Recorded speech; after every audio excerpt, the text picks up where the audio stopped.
You're right. I am muted. All of that time I was talking. Damn.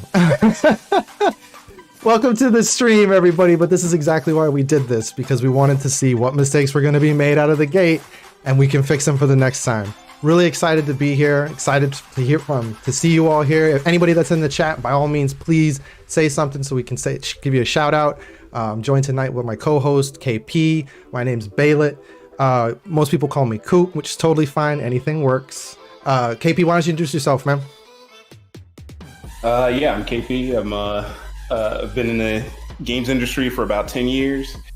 And yeah, I'm a long friend of Coop. We went to college together.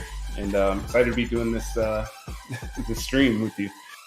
Yeah, it's been really fortunate to maintain this relationship with KP. I've always been interested in the game community. I've always been a gamer, right? But obviously, my path took me a different way. So I always, checked in, saw what KP was up to.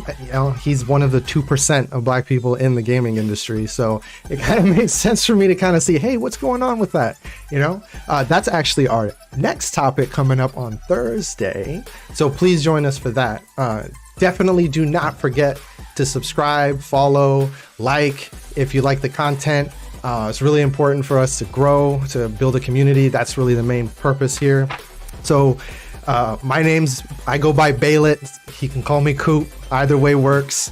I grew up in the Virgin Islands, and I've lived in the US for the past almost 20 years now, right? So I had a 30-year perspective that I had to change. I had to adjust to. I had to grow. I did a lot of growing in the last 7-8 years, and I realized that I was really struggling to find community, right? So I found community, I lost community, I built community, a lot of those things kind of round and round and round. And I realized recently that I couldn't find the people, the individuals, the other gamers like me. And since I am a social gamer, I reached out. I tried to figure that out. Where are they? So couldn't find them. Why not build it? It's a big part of what this platform is really for. So the Equitable Gamer, selfishly, was for me to find belonging, right? Let me turn on the music a little bit, just a little bit. So was for me to find belonging.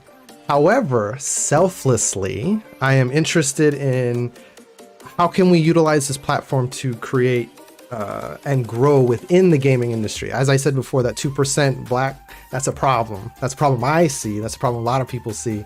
And there's like a general consensus that that's an issue. It spans out to different things, which is exactly some of the topics that we're going to talk about today. So I really felt like the Equitable Gamer was an opportunity for beautiful things to happen, right?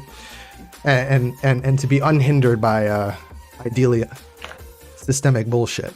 We'll see if we get there. That's the idea. We'll see if we get there. Yeah.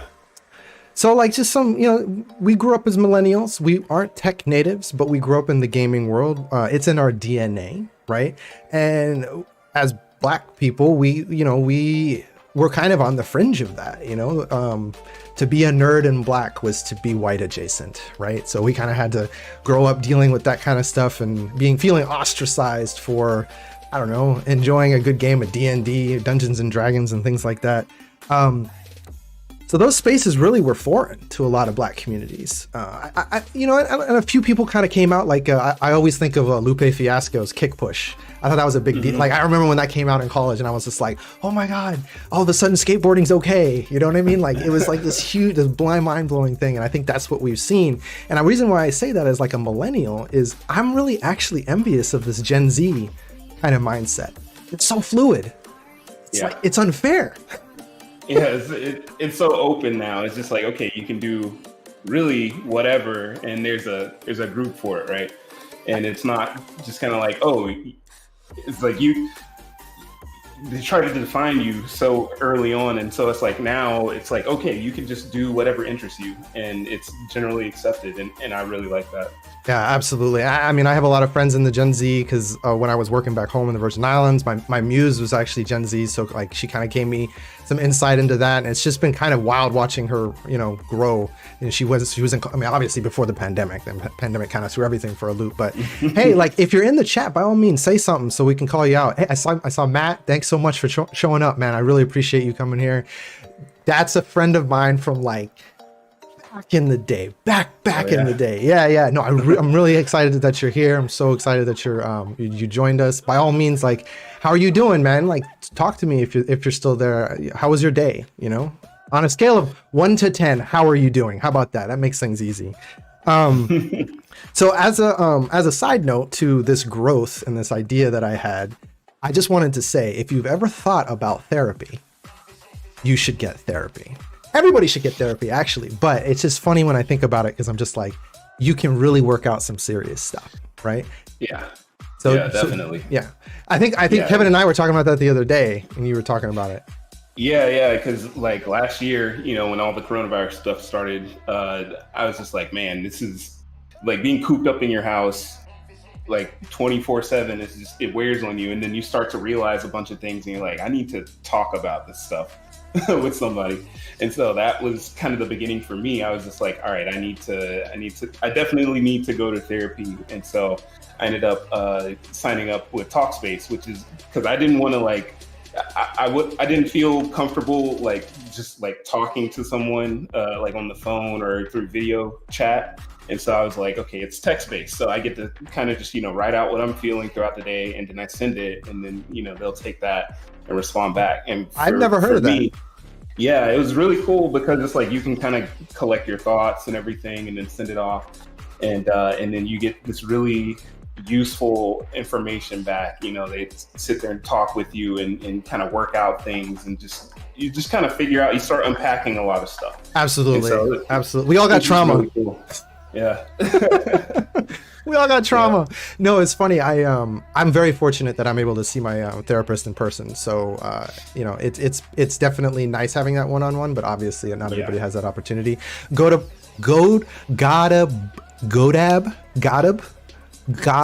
AB Moog. I don't know how to. I know I'm going to be struggling with this from beginning to end. But thanks so much for joining us. I appreciate you being here. Yes, mental health. Whoop whoop. Appreciate it. Yeah, it's important, man. I mean, and that's another reason why I brought up the Gen Z thing, is like, there's this whole joke about like, you have previous generations that really thought it was taboo, and nowadays it's just like, let me tell you what my therapist said. Like, it is so, it's great. It's awesome.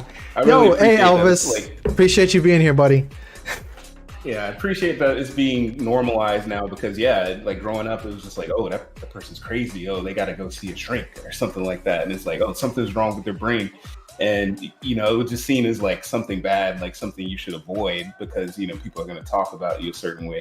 And so I'm so glad now that like so many people are speaking up about, their difficulties with it, because, it's normal. It's like, you have to work through that stuff. If you just sit there and let it fester, it's going to be way worse. So, yeah. Yeah, no doubt, man. I mean, I just want everybody to know, like, this channel is going to be candid. It's going to be transparent. And the main reason is because, like I said, like, I'm trying to figure out the community that I need to see and live in, so that I can share the stuff that I'm going through. Right. And I like I said, selfishly build a community that I can identify with, selflessly provide information and support where I can. We see it all the time in older movies and shows. Anytime therapy is brought up, it's always a negative. It is so ingrained in our society as a bad thing. Yes, I think it's changing, Elvis, Gotta moog. I like that. Gotta moog. Yeah, I think it's changing for the better, though, man. I think this new generation is really gonna like see that grow exponentially. So, obviously we want to be in. I mean, Elvis is part of the Gen Z. He gets it. He's hip. Mm-hmm. He's hip to the new trends. I sound like an old man. I am an old man. No, I'm not an old man. Not an old man, but I'm getting there. I'm trying to keep up. I just started Twitter again, and I'm overwhelmed, and now everybody's like, you have to get on TikTok, and I'm like, I'm not against it. I like it. I mean, I love the content. I see it on Instagram all the time, but man, having to navigate, I know it's a thing. So yeah, man, we're gonna be super candid here. We're gonna let you know what's going on in our world, in the world as we see it. We're going to provide you some information on, how that space is kind of working. Because remember, what I want a lot of people to understand, well, I'm going to get to that later, but what I want people to understand is the game industry is tech, right? So we had to think about that. When we think about blacks in tech, there's a lot of throughput there, right? So I'm gonna touch base on that in a second, but yeah, we go to the experts for anything else, obviously. Come to me to offload, and then I'll tell you need therapy. Yes, that's the objective. That's the objective. All right. So obviously, if you guys are enjoying this so far, please don't forget to like, subscribe, follow. You're gonna hear that a couple times. It's a big deal. It really helps us kind of reach other people. It's one of the reasons why I invited all of my friends and family. I know not all of you are going to be interested in the Hey, thank you so much for following Garamug. I really appreciate that. And I know a lot of you are not going to want to participate every stream and everything like that, but I'm telling you right now, the more you engage with me, the more I'll be able to reach that audience. So I really do appreciate that. So what I want people to know, and this is what I was getting at a second ago, was in this stream, I know I can't say for a fact, right? But in this stream, there are individuals watching that have direct connections to venture capitalists that are looking for Black entrepreneurs in tech that are interested in rapid growth or have ideas of rapid growth. Now, let me explain to that, right? So these people are looking to basically back Black entrepreneurs that have ideas that have the potential of rapid growth, right? Now, I challenge them to look at the game industry, which is a rapid growth space. And the thing is, there are no Black-owned development companies that I know of, and I'm sure there's a few that are small. But there's like one I know of right now. Gotcha. And when you think of the big ones, right? Think of tech, right? The big ones in tech, they only have that perspective. And the thing is, like when you really think about the large picture of like how game design came into play, right? So you had white men that came from most likely some wealth, right? And they said, I am passionate about this idea, this game, like this idea that like we're gonna play games, right? And they just said, I'm gonna invest my money and do it. The Black community didn't have room to dream like that. They couldn't gamble with their money. It was doctor, lawyer, engineer. That was what your parents would tell you. Or professional athlete. Professional athlete, yes. Those were the avenues that you had to go down to. I mean, Kevin has a great story, and I definitely want him to share like with interactions with his mom about how he got into the game development field at SCAD. It's a pretty funny story. But what I'm trying to say is basically you didn't have. What's up, Jesse? Thank you so much for popping in here. I really appreciate it.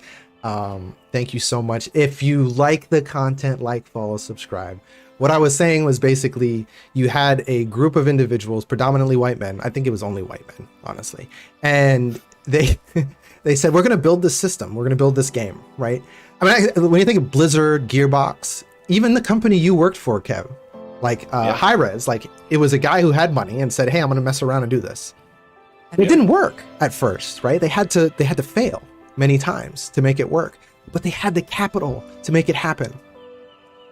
Black people have so many stories to tell, so many systems to develop, so many ideas to put on the table, and generally they have to do it for somebody else.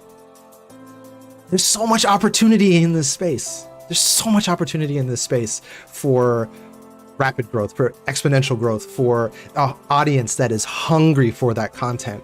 I really, really believe that this is an opportunity. And I'm looking forward to seeing something come out of it. Definitely. Like it's like I chalk it up to access and education. And I feel like that's been something that's been lacking in the Black community for a while. And I want to push that way more than it is out there right now, because I just feel like, there are Black kids that want to get into tech. They don't have the access. They don't even know that, these programs exist. And it's just really detrimental to the game industry because, you have to hire that diverse talent. And, we're looking at these games, especially, like, let's talk about like Final Fantasy VII, for instance. You have a character like Barrett, right? And, how he speaks and everything. And it's just like, that's the only representation we had of like Black people in video games at that point. Well, not at that point, but yeah, that was a large representation of Black people in video games, and it's just like, man, that is very stereotypical. And it's just like, how did that even get passed? And it's just like, there's no Black people in the room. And so like, so I hear you. it's just like there's nobody to say like this is bad. So yeah, I just hope it gets better in the future, and I see it getting better. But yeah, I wanted to go a little faster. Yeah, absolutely. I hear you. And if you're interested in that topic, we're going to talk about the game industry and basically BIPOC. Well, I say BIPOC, Black, Indigenous, people of color, BIPOC. We're going to talk about the 2%. 2%. I have the stats. It's nuts. 2% of the Black community is in game development. And none of them are like none of them are leaders, right? So it's like, who's making decisions? Great, I can be in the room. But anyway, like I'm saying, if you really want to engage in this conversation, this is the topic of discussion on Thursday night. This is what we're going to talk about solely. We're actually going to talk about some news that kind of broke the other day. But right before that, hey Janae, thank you so much for coming by. I really appreciate it. Love you so much. Thank you. If you like the content, please like and subscribe. How are you doing? How are you doing? People in chat, how are you doing? Scale of 1 to 10. How are you doing? What's up? What's going on in your lives? Tell me. Anyway, one thing I'd like to say, since Janae is here, is I worked for a company called Living Cities. They basically leverage large amounts of money from like big like Bank of America, what's his name, Bill Gates and Martha, Bill Gates and his wife, I think it's Martha. So these big foundations, they leverage these large amounts of money to like inject into almost like government level initiatives to grow like predominantly Black entrepreneurs and organizations and things along those lines. It's a lot more deep than Wells Fargo. There's a lot more depth to it than that, and like I cannot speak to it nearly as well as obviously Janae does. She does that for a living. She talks about it for a living. But I really wish that I was able to take the equity training that would have been available to me when I worked there, because that kind of work is so valuable and so important, especially now. Well, not especially now. It's been important from the dawn of time, but obviously with the politics and the situations that are occurring around right now is like, blah. Something I did notice, KP's sound is not captioned. I got to figure that out. All right. Whoops. That's something else I got to figure out, because it sucks because it's not built into the system. I have to like screen. It's all this weird stuff. But anyway, thank you for bearing with us on this stream, because it's a little janky trying to figure out all the different pieces. And I want to provide you guys with some fun activities and chat and things like that to do, but that comes later. Right now, let's just figure out what the bits and pieces are. So since we're here, I figured, heck, why don't we jump into the topic, and later on, if things get a little quiet, we can maybe play a game or two. But the main topic of today was chaotic good, how to be moral, what was it? Well, I don't remember. Being morally just in an immoral world. It's a little vague, but you'll understand as we get into it. So let's see here. I think we're just gonna talk. Yeah, because I don't want to lose chat. So we're gonna stay right here for right now. And I'll pop over so you can see kind of what I'm talking about. But chaotic good, just so everybody knows and understands, chaotic good comes from like the D&D rule set. So Dungeons and Dragons rule set. It's like lawful good to chaotic evil, right? So chaotic and lawful aren't necessarily good and bad traits. It's just, so chaotic good is something I consider myself, right? So it's a chaotic good character does what is necessary to, here, I'm gonna show you guys. Let me cross over here. Transitioning. I can still see chat, by the way, so don't feel bad. I'm definitely gonna be able to see what you guys are saying. Okay.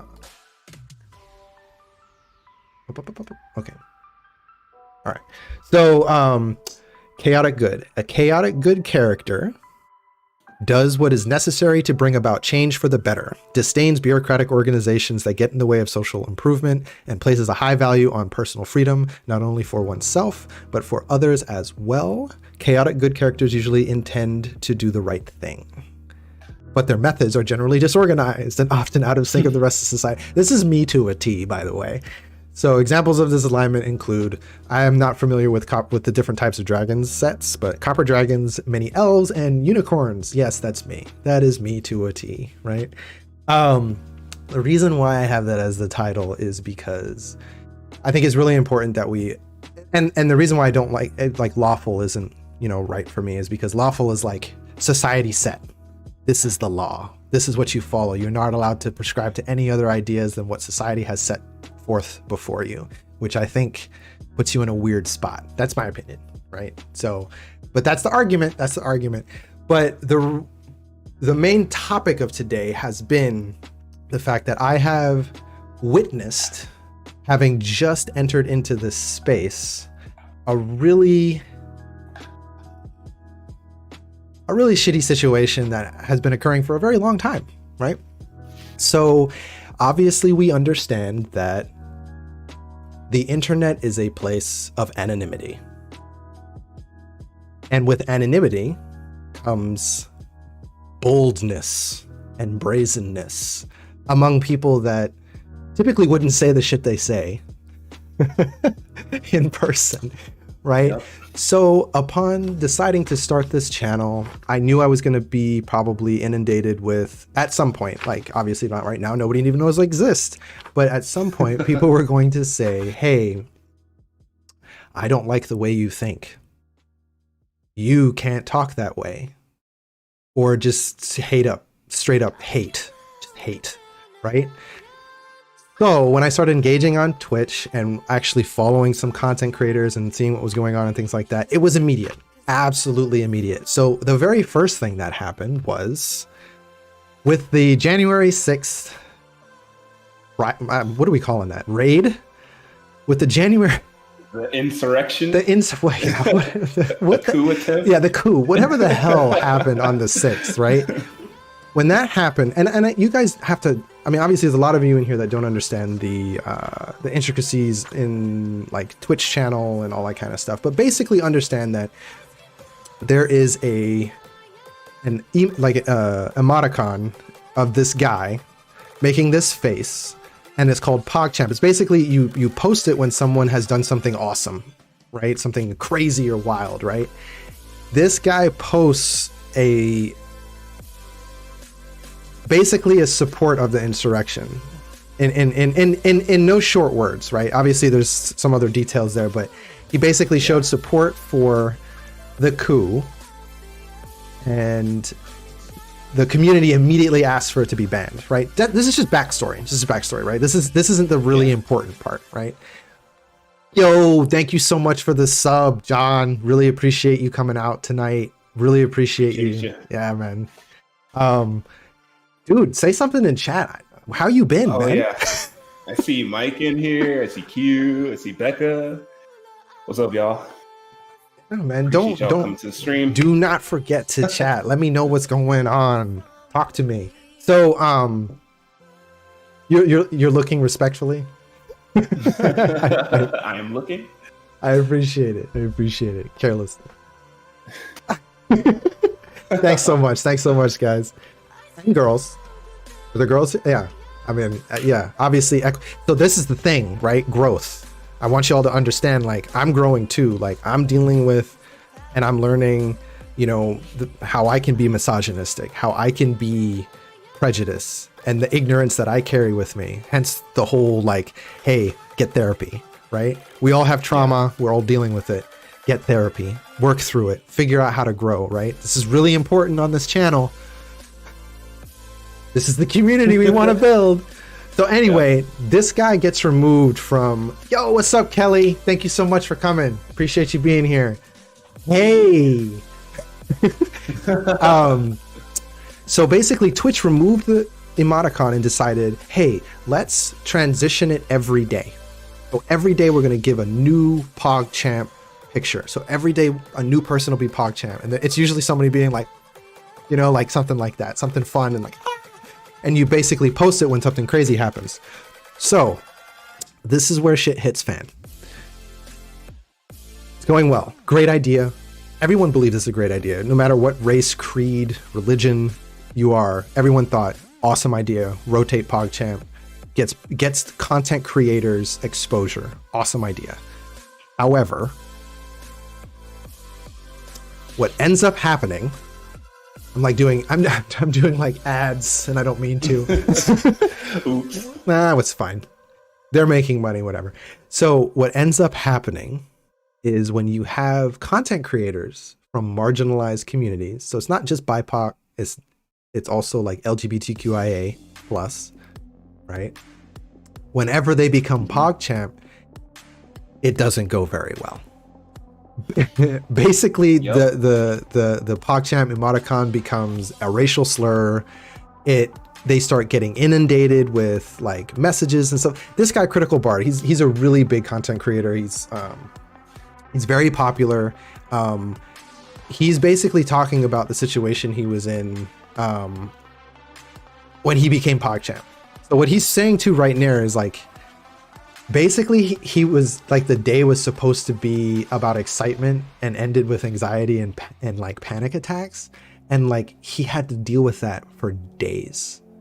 And that's something a lot of people don't recognize when it comes to this kind of like conversation is I'm going to talk about it more when I talk about Ninja, who's a like massive streamer, like millions and millions. And I mean, he makes like $500,000 a month on streaming. Like he makes insane amounts of money, right?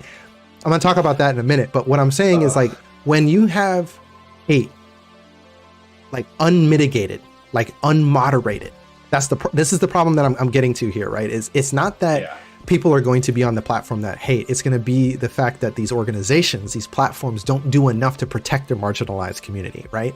So if you're not a marginalized, people will come on the channel and like, you know, they'll say stupid shit like, yeah, like that was a shitty play. You're such a tool. You're like, you suck. Like there's that, right?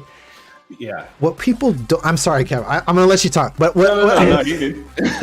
but what you see when marginalized people come on, it's not something that leaves you after it's said. It's something that sits with you for days.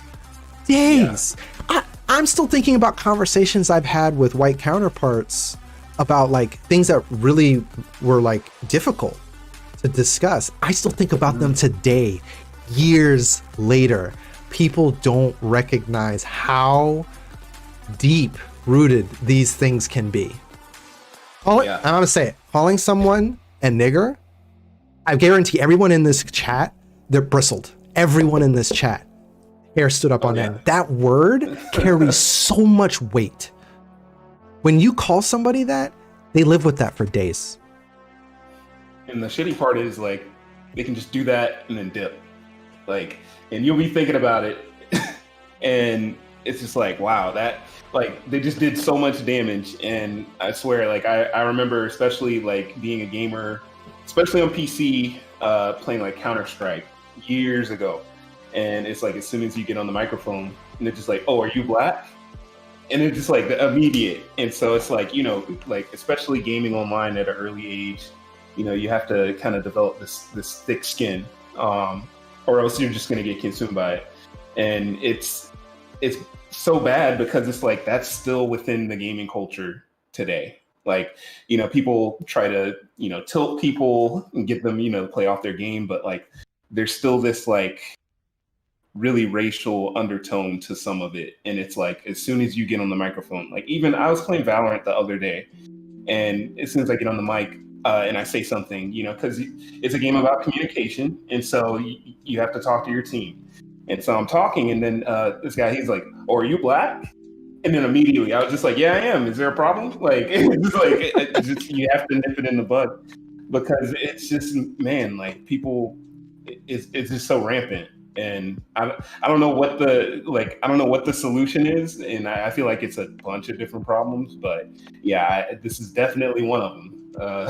Yeah, I mean, so at the end of the day, like the way I look at it, when I think about this from so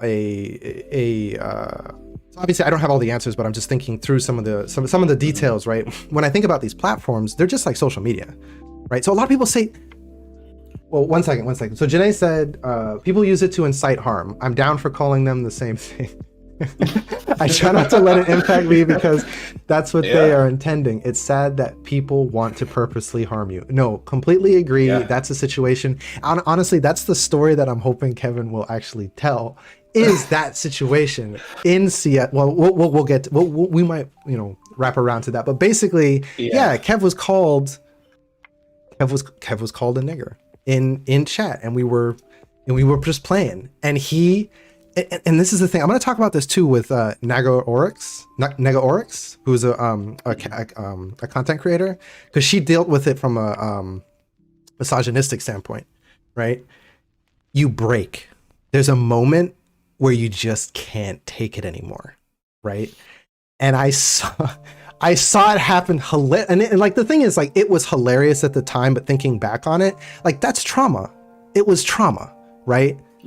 Kev basically just went in. Like he started clipping heads. Like he was doing really well in the game, right? So he was just completely obliterating everybody, which was hilarious. It was like Mob Psycho. It was like 100%. Like, all right, I'm there. Yeah. So he got called that. The guy wouldn't let up, and then Kev was just like, all right, fine. He started calling everybody the N-word, and just started just destroying all of the teams, right? It wasn't healthy. There was nothing healthy about that. No. But that's but we didn't know what to do. Like, it was, you see red. You get frustrated, you see red, and then we talk about it today. We still talk about it. The people that did that, they probably don't even remember it happening. Right. Yeah. And then he had to live like that. Yeah, it's so bad because it sticks with you for a while too, and then that's why I would get so defensive. Like he might have just been asking that because he's like, he might have just been like, I know Black History Month coming up. Like, I hope you have a happy Black History Month. But no, like you start off defensive because like what comes after that question. At least if you've been gaming like in the early days of like PC, like multiplayer gaming, and so it's so bad that like I have to have that reaction, but I feel like in order to protect myself, I have to go ahead and like address it immediately. Because, absolutely. You don't want to let that like fester. You don't want to let them get to you like that. So yeah, it's rough sometimes. Gotamug, it was 15 plus years ago. Yeah. Man, it's crazy having those stories and thinking about that stuff. And the thing is what I was saying is like these platforms. Let me fight this, man. Get him, Kelly. Get him. These platforms. It's not a matter of freedom of speech, and we just learned that. I mean, no, we didn't just learn that, but we just saw that on a massive scale. Twitter. All these big social media companies removed our previous Cheeto in chief from all of their platforms. So it's not a conversation about freedom of speech. They have the ability to shut this shit down. But censoring ignorance is not good business. That's what is that my PogChamp? Yeah, that's my meme. I'm gonna have to save that one. That's one of my emojis. So I mean, like, and like hilariously, platforms that had nothing to do with our Cheeto and oh, by the way, I don't think everybody knows this. I'm a twin father of 21-month-olds, and they're asleep about 2 rooms away in very thin walls. So I'm getting hype. I'm gonna have to bring it down a little bit. I think one of them woke up. So messing up. We'll figure that out. But basically, even platforms that had nothing to do with him removed him from the platform. Spotify. Hilariously, Kev on stage. I thought that was funny when he posted that. That made my day. But yeah. So yeah, it's not an argument of freedom of speech. These platforms have the ability to curtail these conversations, these situations, and they really have been dropping the ball. Like there's moderation, right? So I have mods in my chat. So if someone says something inappropriate or starts harassing some people, they have the option to mute or remove or ban people from the chat. Obviously I just started, so my moderators are Kev and I made Max, you know, who's helping me with my brand. But that's not enough, obviously, especially if I get raided, which basically if like another group of people like bring all their people over here, you know, there's that whole thing. But the point I'm making is during some of these situations, so like here's another one. So this is where Negaorix comes in. Negaorix comes in. She blasted Twitch during their Twitch participation ceremony award. So basically Twitch runs a stream where they bring content creators on and say, hey, everybody, look at this streamer. This is what they're doing. Like, definitely follow them. And they're like, every single marginalized person that came on the stream was inundated with racial prejudice, hate, and the moderators were not moderating. In fact, there's conversations in the Twitter of this conversation where they were saying moderators were encouraging it. And they were promoting, yeah, and they were like because they had bad moderators, right? Or they had moderators that were ignorant, or this is again where representation matters. Yeah, we are not in the spaces. Like you see it every single time there's like a large event on Twitch too. Like, I mean, Twitch chat is just really garbage when any of those like large events happen where it's like you have like, let's say 50K plus people watching. Like you watch that stream and you're just like, man, yeah, anytime there's a black person on screen, or even a woman on screen, like you see the chat shift. And it's always something negative, and it's just like it's like clockwork. Like whenever I watch a large event on Twitch, like you just usually have to end up closing the chat because it's just rampant. And it's just like how people are clever, right? So obviously, if you ban, like I have words banned, I have blacklisted words, so you can't say certain words in my chat. Oh, they'll find a way around it. But they'll find a way around it. Yeah, I know. And that's what moderators are for. And I understand it's difficult, but if you have a oh my God, there's so many, this is the thing. If you have a platform where you are promoting the ability for people to share their experiences and their lives and things like that, the expectation should not be that I have to be careful. I shouldn't have to be careful about sharing who I am and how I think with the audience that is interested in listening to me and worry about someone attacking me. Yeah. And having really no tools to know, like good. Look, at the end of the day, they just need to do better. And if I could, if I could share, I will. Let me switch back over here one more second. This is something else I need to fix because the Twitch chat cannot see the YouTube chat. So I need to, but they can hear, but they can't on the other screen. So I got to get that together too. So taking notes. I want to make sure everybody's having a good time. This is the Twitch executive team. Like just I honestly don't have to show you this.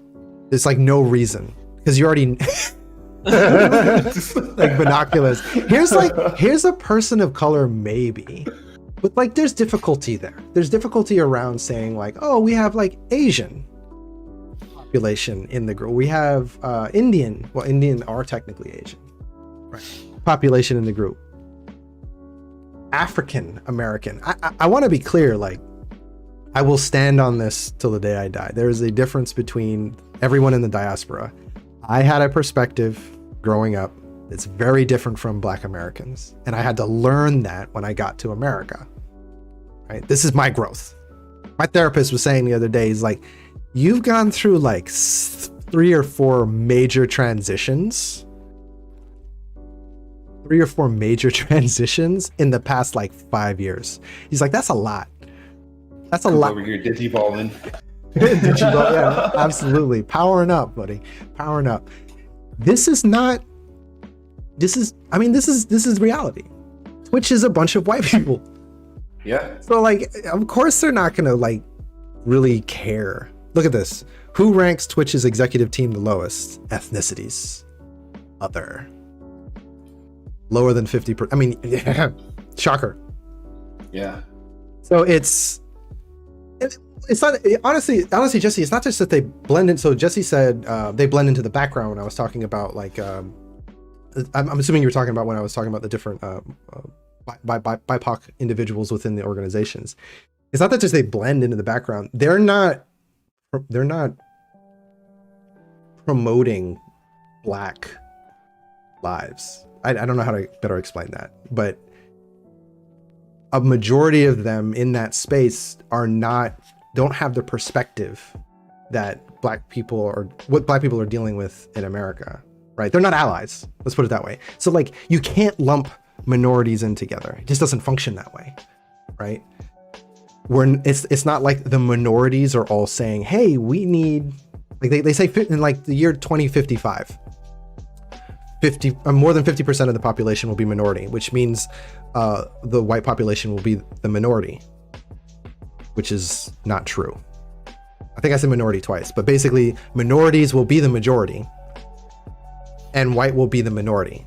It actually doesn't work that way because minorities are not monolithic. We're not all one people, right? We don't all want the same things. Yeah. So when I speak from the perspective of a Black man, and mind you, this is all new to me.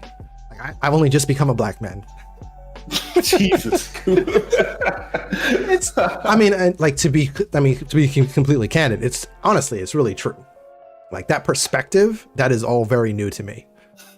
You know, I had a very skewed perspective, which we'll get into, I'm sure, in the next conversation. But yeah, I had to do a lot of growing. So all I'm trying to say is what I thought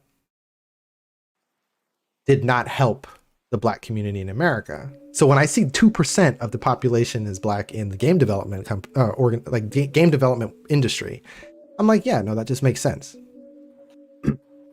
Yeah, we do get socialized at one group, and it's confusing. It's confusing as heck. Yeah. So yeah. Anyway, that's a whole other conversation. Yeah, something else. So yeah, I just kind of wanted to share that with you in the sense of like, hey, it's not surprising that Twitch doesn't know what the fuck to do, because there's nobody in the room saying, hey, and I'm gonna just drop a bomb right now, right? Obviously, like there's the LG, and I'm trying to learn how to be an ally, right, to a lot of these groups, right? I don't even think I am technically an ally to a lot of these groups because I still have things I'm learning and how to kind of wrap my head around and like deal with. It's a lot, and it's my responsibility to learn that, right? So it's not like I'm like complaining like, oh my god, it's too much. It's like, no, it's a lot. It's a lot to kind of compress. The members of the LGBTQIA community there's still like pockets that do not support like the Black population, right? So I could be white and gay and be all for supporting marginalized communities, but still be racist, right? And then there's a whole conversation around like not being racist, but not being anti-racist. Yeah. Because I'm working towards anti-racism, which is hard. Yeah, you have to actively engage in that. You can't just kind of sit by, on the sideline and just kind of observe the things that you see. But then you also have to be educated to the point where you can notice when it happens too, because a lot of it is covert. And so, yeah, it's definitely, you have to put some effort into it. Yeah, I mean, like I said, like this channel is called The Equitable Gamer. I am not gay. I'm not a member of the LGBTQIA plus community. I respect them and I appreciate them and I am learning from them. But until I am able to directly engage with them within the community that I'm building, I can't speak on their topics, right? I see them in pain. And I see the frustration they're dealing with. And I think about like, I think about like some of the most marginalized, like Black trans women, like erasure. You don't even know they exist in a lot of cases, right? What I was getting to in regards to this, because I actually forgot my point at the time, but I remembered it now. It's a lot we're unpacking. This is the first stream. Yep. Let's talk. Like we'll get into more stuff down the line that more specific, but this whole platform thing, the issue I see here with Twitch is and this is the really sucky part. This is the drop the mic conversation.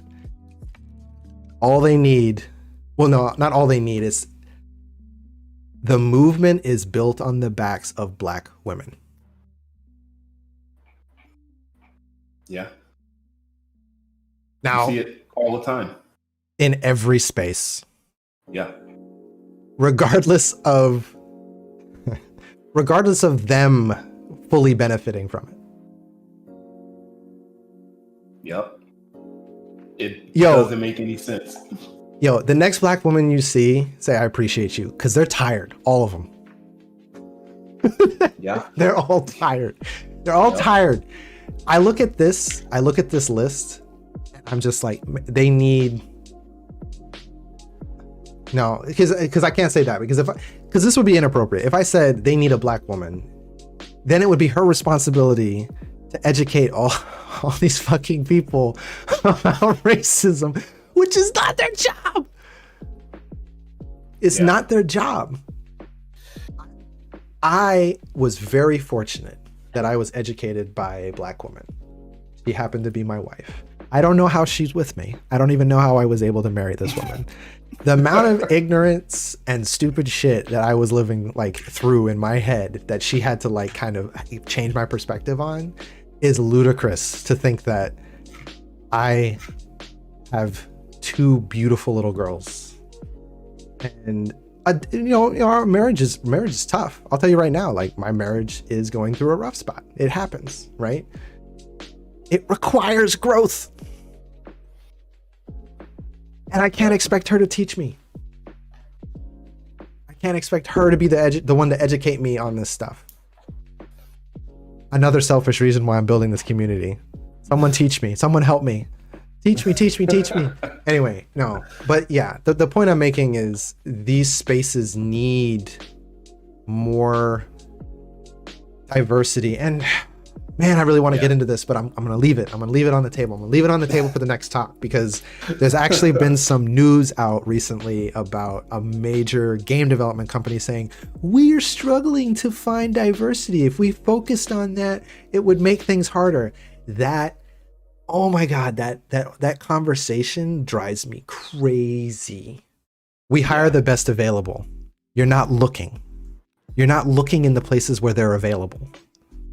You're telling me that, anyway, I'm not going there, Kev. I'm not going there, Kev. We can have this conversation later. Right? We'll have this conversation later, because this is still important. I mean, we've kind of talked through it. We're nearing the end of this idea around these platforms, right? So Twitch, YouTube, whatever the platform is, we're talking about the fact that they need to do better at protecting the marginalized communities. Mm-hmm. And then, like, the argument, like, oh, we don't know what's hate. Like, I was on the chat for 2 seconds when an individual named Dear, I apologize. I can't remember what pronouns they go to. I think I just say they, them to be safe. But they do makeup on the channel, like really drag queen, I think is what they do, and like really elaborate and intricate drag. And they got on, and like I saw multiple chats saying, what is that thing? What is that thing? And I'm just like, how is that not moderated? That is so easy. It's so obvious. It's right there. It's right there. Like, it's right there. Oh, well, we didn't know what they were referring to. Shut up. Ugh. It's so frustrating. Yeah. Yeah. The moderators need to go through equity training. At least the Twitch moderators do.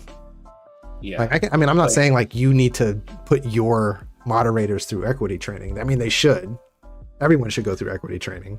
That shit's hard, by the way. I've heard stories like you learn stuff about yourself. Kind of got to look inward a little bit. Yeah. It was another post from somebody within the ceremony. She was on.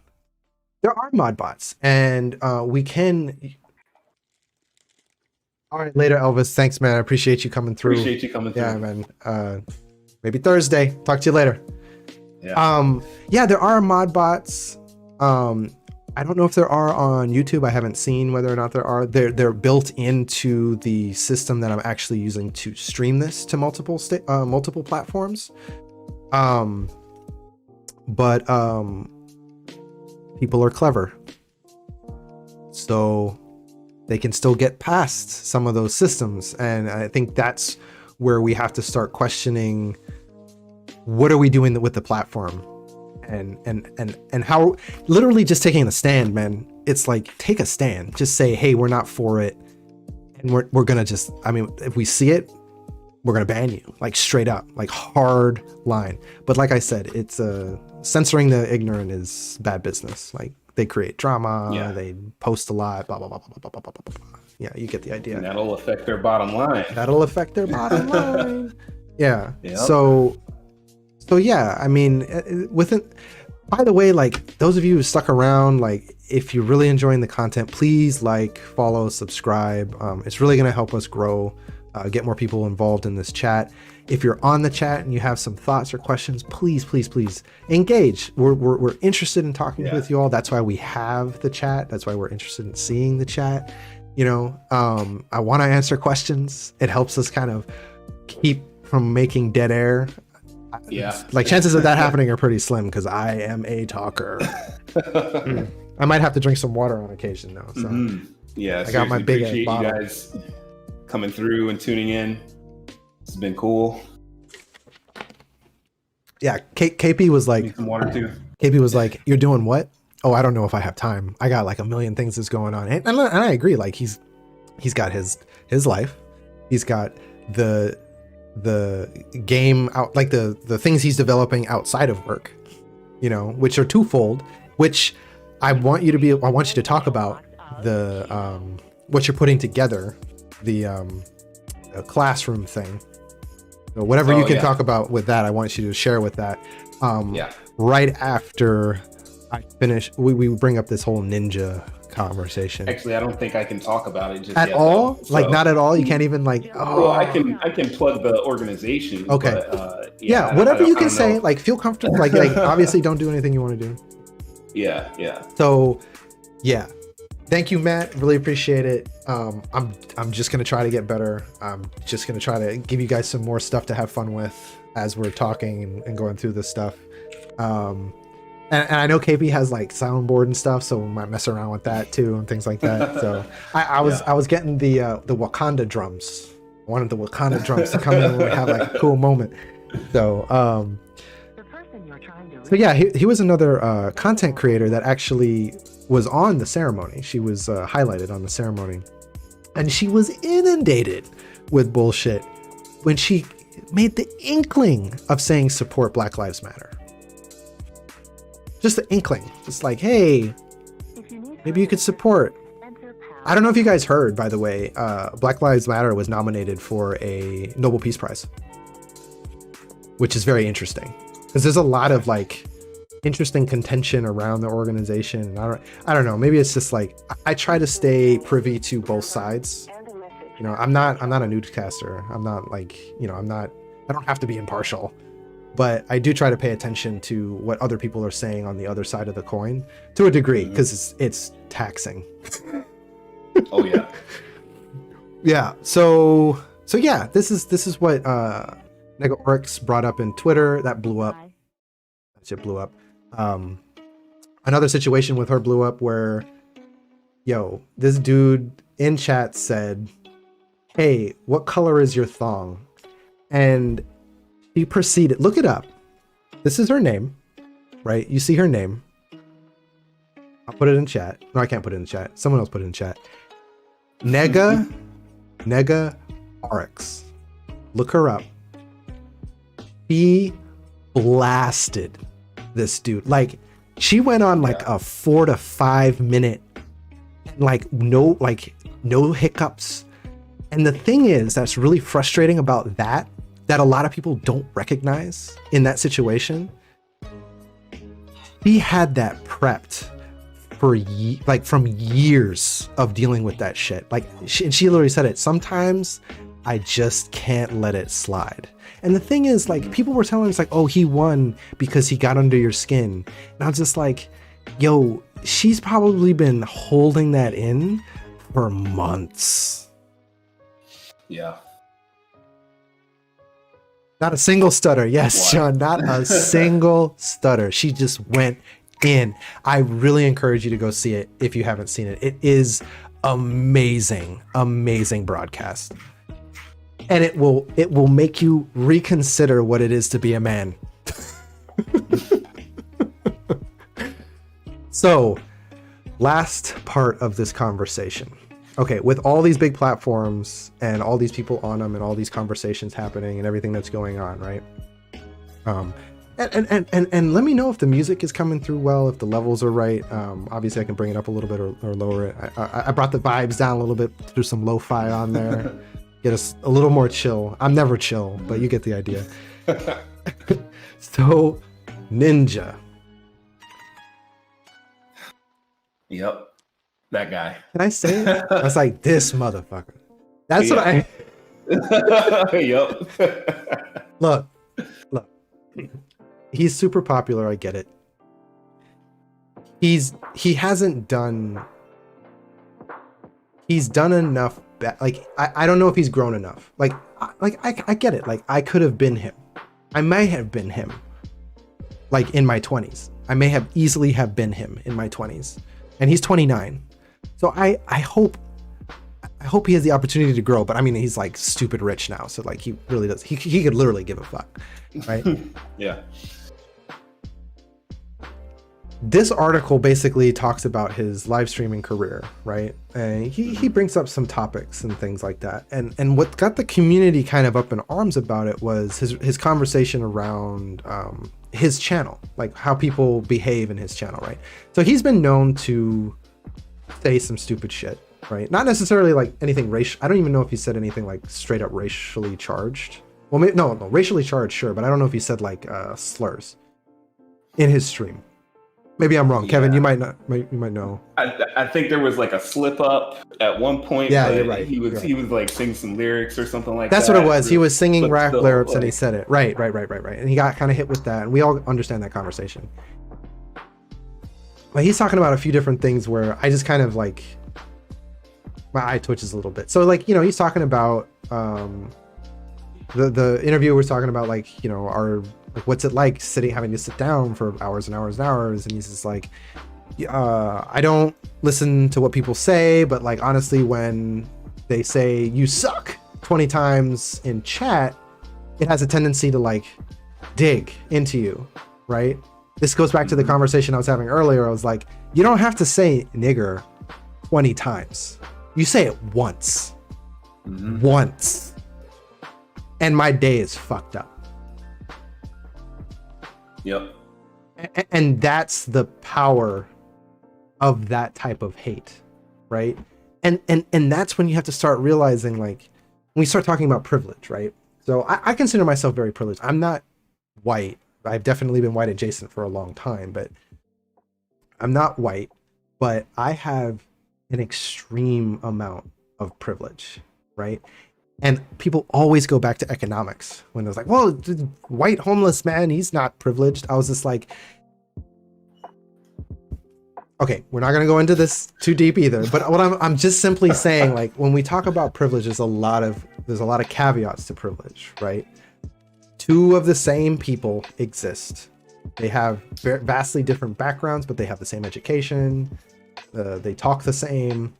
They just literally have different skin colors. There is a privilege associated with being white in America. That is just the reality. Fight me. And don't fight me. I don't really want to have a fight. I just like,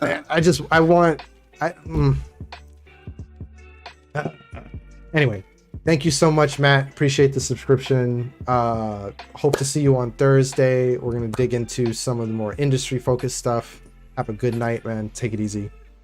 Later. Ninja is highly privileged. Oops. Ninja is highly privileged, right? So when people are talking shit to him, yeah, it sucks. But making multi-million dollars a year, like lots of money. Does he really care? I mean, like, you know, it's like, and the thing is, like, a lot of these people that come from this background, they don't recognize that they are celebrity. And I think that's a disconnect. I've been talking about that for years. I've been talking about setting up proper channels for esports, basically, right? Yeah. Way before esports was a thing. I was just like, when competitive online gaming takes off, they need to have like PR and coaches and all those people in line, because these kids don't know what celebrity looks like. They don't know how to be celebrities. They're going to get chewed up. And they did. A lot of people burnt out. It's the same in this kind of conversation, I think, right? He basically said, you know, as we scroll down here, right, you know, he basically said, when people come into my channel and make racial slurs or talk about like white privilege and things like that, it's not his responsibility to nip it in the bud, right? It's not his responsibility to shut that shit down at the door.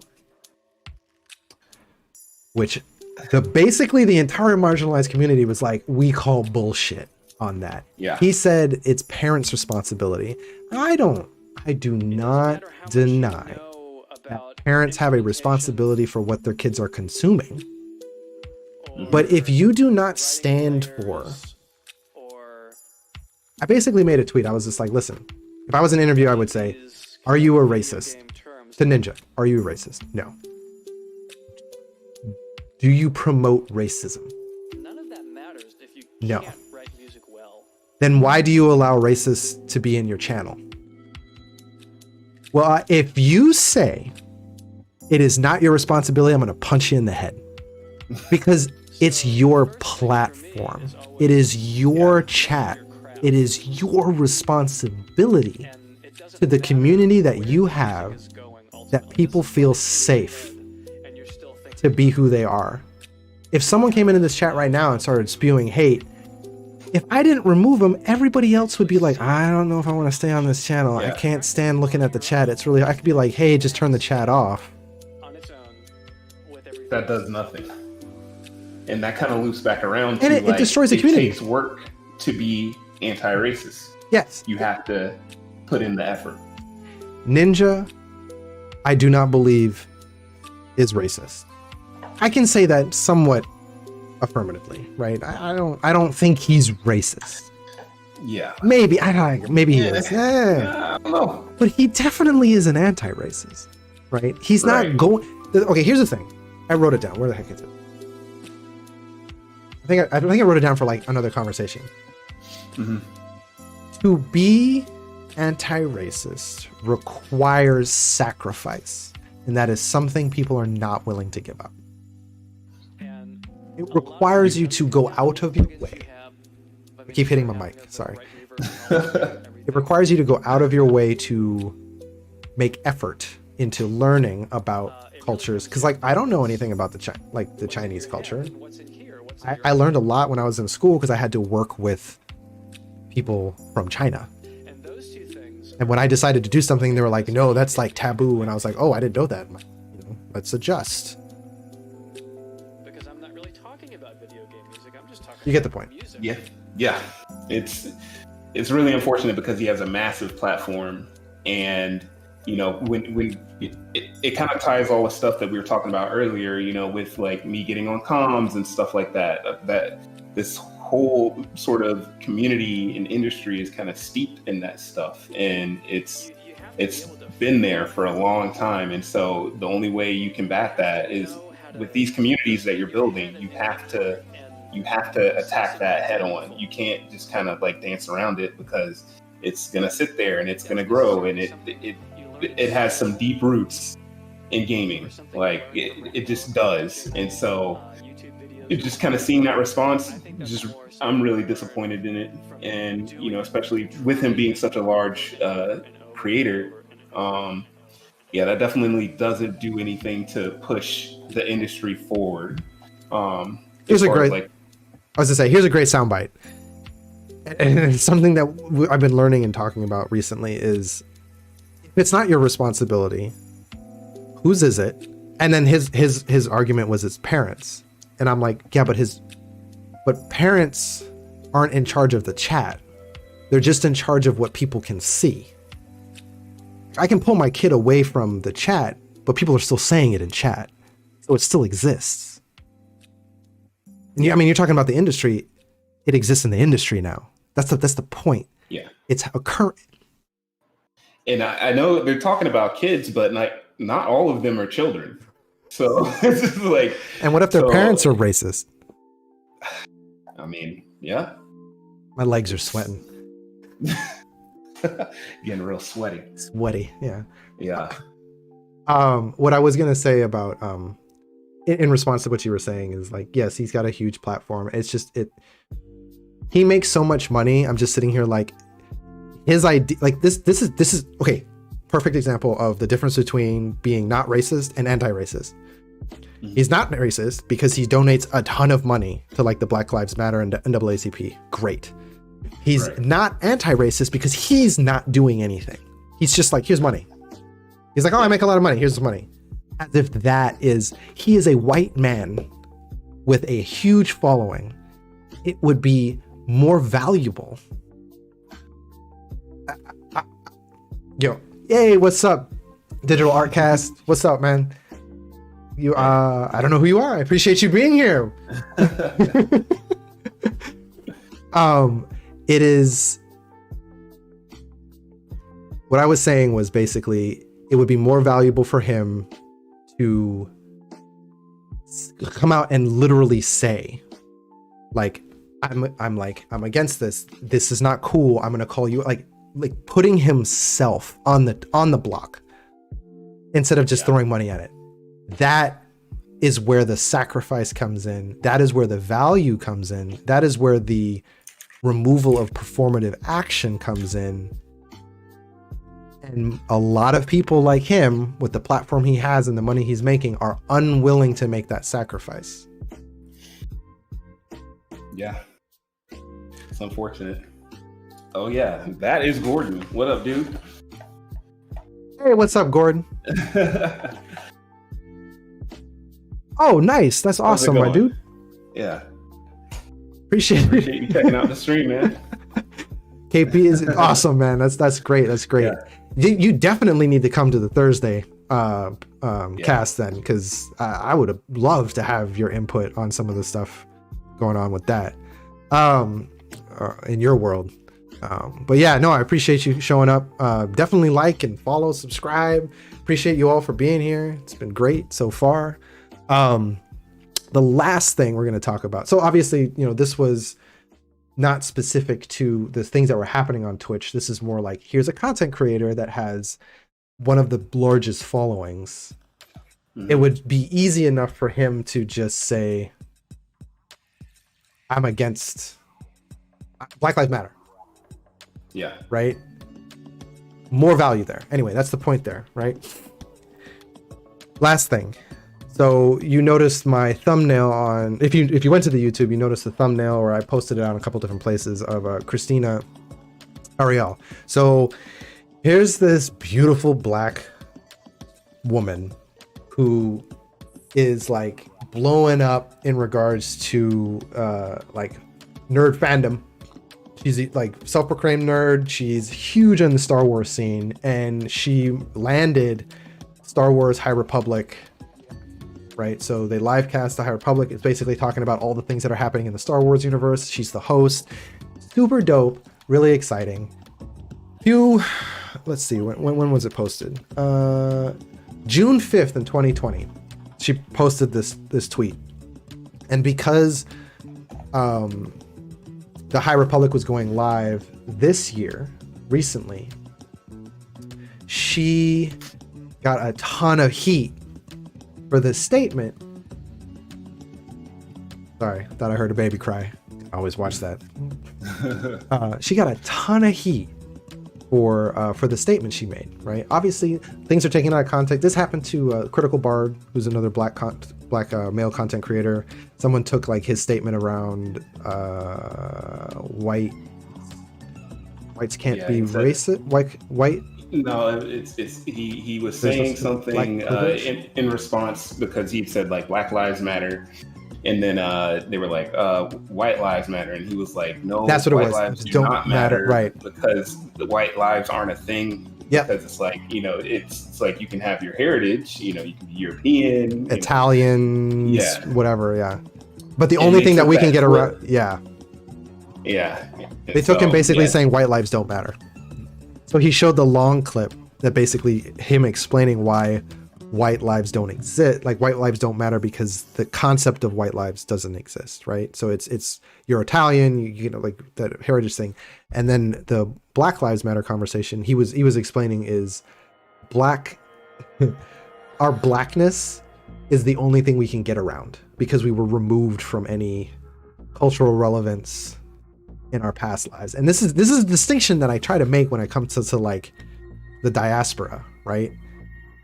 Black American ancestors of slaves have a certain perspective because of the situation they went through for over 400 years. 400 years. Like that's like 7, 8, 9, 10, 11 generations of people that were basically conditioned to living a certain way. That's insane. That's a lot of trauma. This is why I say, me from the Caribbean, I have a different perspective. We had high turnover rates of slaves because we were dying so much, or we were revolting so much, and they kept bringing in new slaves. So it's like we had consistent new generations of Africans. There's a difference in how perspective is highlighted there. And to really understand that concept, you have to educate yourself. I had to educate myself. So in regards to this, she got a ton of hate, and luckily the community kind of like came out and promoted her. And the Star Wars community, the Star Wars LC legit company said, nah, we're not for it, right? And basically Black Twitter said, no, she's getting her check. So she got her check because we came out in full force, you know. She tweeted later on like how happy she felt supported. I mean, it can be a beautiful thing. It can be a difficult conversation. It can be a terrible place to exist. But that's kind of what the Equitable Gamer is about, right? Because I'm not here to say necessarily what's right and wrong. I'm not here to say my perspective is the only perspective. In fact, I welcome conversations around different perspectives on race, religion, creed, sexual sexual orientation. See, like I'm still learning. Like I'm trying not to be a douchebag, right? But those conversations will only happen if I'm able to build safe space to do so, right? And I want people to understand this is that safe space. If you ever wanted to discuss how you feel about a topic and you were concerned about how people would take it, I still have the energy. Don't ask your Black female friend. They're tired, right? I mean, honestly, don't ask any of your dark-skinned friends to educate you on Black America. I would say like lean towards your more light-skinned Black friends because they might not have had to deal with it at the same level. But even then, like I'm saying, me personally, I am willing to engage in those conversations if you're willing to grow. Because I'm still growing, right? I mean, that's a big part of what I'm dealing with in my marriage. My wife is a dark-skinned Black woman who's had a perspective that I've had to educate myself about, because she's dealing with things that I don't deal with. Yeah. And that's pretty much it for this chat. Yes. For this chat. I want, like, this was not even quick. I mean, it's been been an hour and 15 minutes. This was a opportunity for you all to kind of see the things that we're going to talk about. We're going to play games too. I mean, just so you all know, I am literally waiting. I'm trying to like, you know, do work and keep things occupied and look at other things while Outriders, which is a game that's coming up, the free demo, that means you can play this up until launch in April 1st. So the free demo is coming out on the 25th of February, and I'm going to be streaming that exclusively for a while until, I feel like playing something else. Selfishly, this is another reason why I built this platform, is because I want to be able to play with people that are interested in these conversations and not bullshit. I'm too old for bullshit at this point, right? Yeah. We have deep conversations because life experiences, right? If you want to learn from that, by all means, join us. But that's what we're going to be doing outside of these talks. So Tuesdays and Thursdays, we have these talks. I'll be streaming Outriders the other times while we still have some conversations as they come. If you're interested in Outriders and you want to join the community, please follow and subscribe, because I will definitely be hitting up chat for participation. It's a co-op game, 3 players. I'll definitely be asking people in chat, hey, you want to play? I'm putting on Outriders. You want to join my game? Things like that. Really looking forward to building this community out. I have a Discord. I will be launching it soon. I have a Patreon if you're interested in supporting the channel, keeping us going, buying me some equipment to help me like do this better. It'd be helpful, you know. You can PayPal if you want to do something one time, just tip. But subscribing and following, or even subscribing on Twitch, is a huge boon to, you know, getting our word out. Obviously share on social media if you have an opportunity to. But yeah, no, it's been crazy. I'm really excited to see chat kind of engage with us more, because I'm really curious about fielding some of those conversations. Yeah, I'd definitely like to, you know, see some of your questions about just all the topics we're talking about. And yeah, I'm just excited to be doing this. I feel like this in itself is kind of a form of therapy.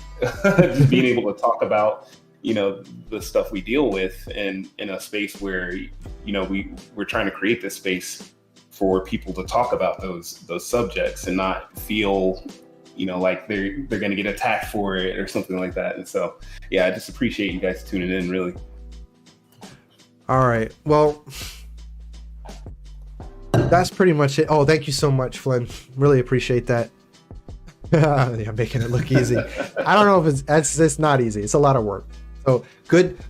I'm glad we make it look easy though. But a lot of work went into this. I really appreciate it. Obviously, if you guys have any feedback on things that we could do better, things that you'd like to see happen, let me know. And again, I hope to see you all on Thursday. We're going to dig into the game industry. If you're really curious about what that looks like, we're trying to provide a platform for people of color and things along those lines to be able to engage in that. Like if you've ever been interested in getting into the game industry, Kevin is a wealth of knowledge. I mean, we're talking over 10 years of start to finish. He'll give you some pretty funny stories. A little bit. Yeah. Don't like, he's being modest, right? We want to build up this platform so people have the ability to engage in something they love. If gaming is something they're interested in, we're here for you. As well as obviously the other side of that coin, the whole equity side. So yeah, it's an interesting niche. I think it could be fun. You know, a lot of people are like, well, I'm not really into gaming. I'm like, it's not just about gaming. I mean, it's a lot about tech, really, when you think about it. So, but community, that's what it's about. Thank you so much, Kelly. Really appreciate you coming and joining us for the entire time. I know it was a chunk out of your day. Anybody that's lurking, by the way, lurking is when you're not on the chat or you're not engaged, you're just kind of listening in the background. Anybody that's like watching on their TV and don't have the ability to chat and stuff like that, really appreciate you showing up, showing out. It's been an experience. Let's say that it's been an experience, right? I didn't know what this was going to look like. I didn't know if I was going to be any good. So yeah, please definitely leave some comments, give me some feedback. Appreciate that. And maybe on Thursday we'll play. play some games. We realized when we were playing, like, it's really hard to have a conversation because we get like into it and it turns into the game, which is fun. I mean, we can talk about fun stuff, but like if you're here for the equity stuff, I want to make sure you have that opportunity as well. Yeah. So yeah. All right, man. Take it easy. Really appreciate it again. Talk to you later. Yeah. Don't forget to subscribe, like, follow, all that stuff. And we'll see you on Thursday. Peace. Later.